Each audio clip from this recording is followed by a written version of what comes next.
When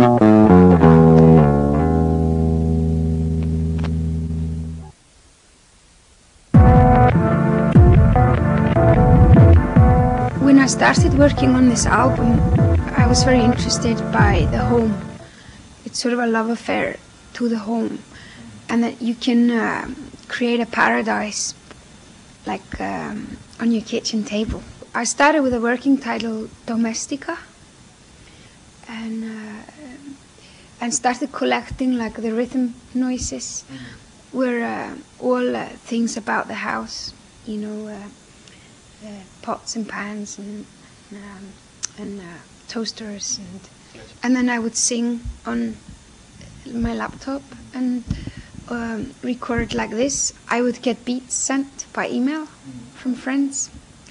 So it sort of is a love affair to the home, but also a love poem to the laptop. And kind of this baby theory I have that 100 years ago, the ideal place for music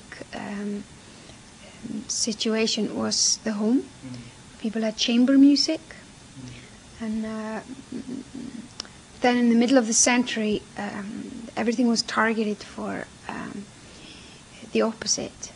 That very extrovert situations, like the opposite to private, sort of the ultimate musical experience was something like Woodstock, where you would have a few 100,000 people in a mud pit together, hearing the same song in the same sort of euphoric state, which is excellent, of course. I guess we kind of, for me, a little bit come a full cycle.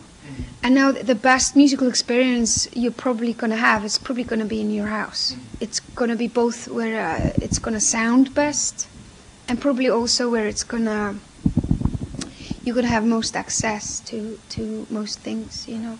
So that's why I called it Domestica first.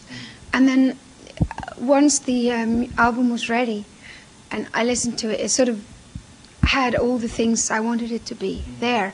So maybe I didn't have to be too literal, call it Domestica as well. So I decided to go to the next level with the title and call it Vespertine, because I think the side of the album which refers to the prayer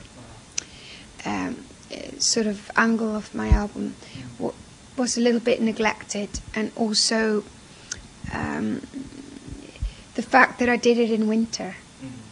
And I was in Iceland and in my house, and it was in winter in Iceland there's only 1 hour daylight a day, so you're kind of inside and snowing outside a blizzard, and you're drinking hot cocoa and you're reading a good book, and then you're tiptoeing around your house, and then you write a little song and you record a little stick, and it's very micro, very very shy, and but definitely up for reaching those climaxes, those kind of euphoric highs, but sort of reaching them through sort of whispering.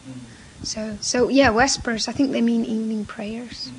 So it's sort of prayer element there, and Vespertine means things that come out in dark, or they kind of have best times when it's dark.